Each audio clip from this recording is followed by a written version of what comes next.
Wewe Chiku, keleza nini? Sasa hii si simple, tunachukua hivi alafu na unaweka tu hapa kujiendekeza nini sasa? Kelele. Hapa nitafute hengo sasa.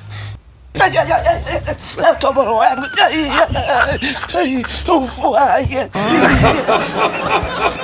Hivi vikombe umeweka wapi? Hapa. Nini sasa? Njoo hapa. Hapo nakwepa nini? Kwa urefu gani sasa?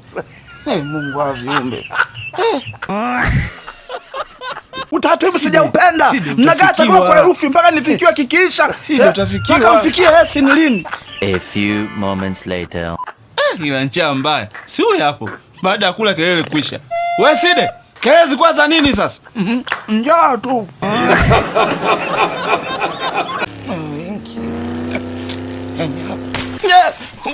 Wamebeba. Ameenda nalo. Hajatumia hata nguvu kama umekuta jalalani.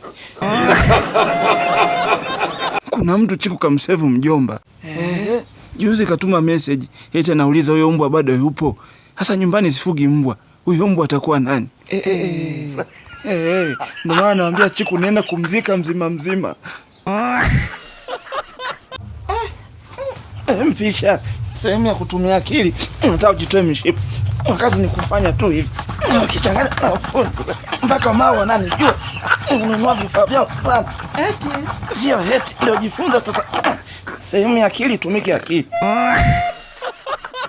Kwani unafanya familia kabisa mtume. Nakuitafuta. Nishakipa.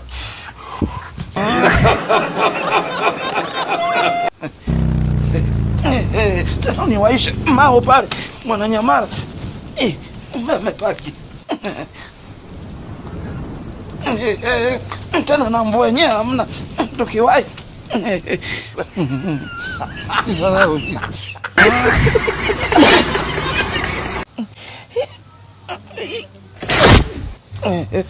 Unatafuta nini huko? Una sister huyu hapa mwanangu Side kakuelewa, nataka namba yako. Wewe mnala wa simu. Asa mbona kaenda? Si ni mnala wa simu. Mimi?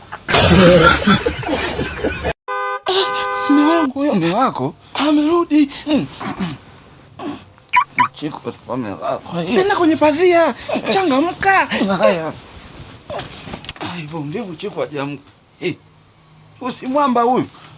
Wewe bwana mkubwa. Na usio.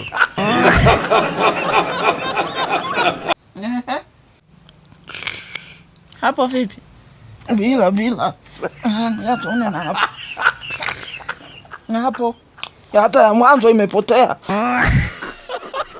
Hapa leo ni mwache hapa. Alafu niende kazini mpaka namba chafu kabisa hii. Na anavyomkata jicho hivi. Nitamkuta kweli huyu. Side nikimwaga. Haiwezekani. Hapa sitomkuta. Watoto yupo.